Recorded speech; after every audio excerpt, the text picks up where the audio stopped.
We've seen examples of ancient rail systems and tram systems in the island. Here is a miniature railway built to serve a particular tourist attraction.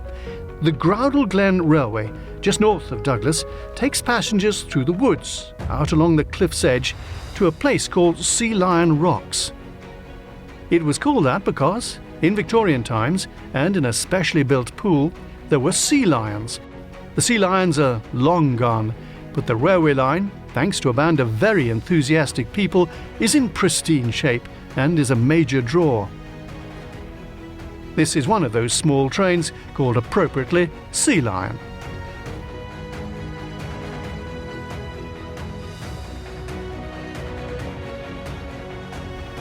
And visible, below the cliff's edge, is the ruin of the former Sea Lion's pools, a reminder of what our forebears constructed to boost visitor numbers. These days, keeping such creatures in pools would be considered cruel indeed. We're more likely to go out onto the sea to spot them in their natural habitat. A most important building at the Sea Lion's Rocks end of the line, the cafe. Yes, and our drivers are specially trained to go backwards.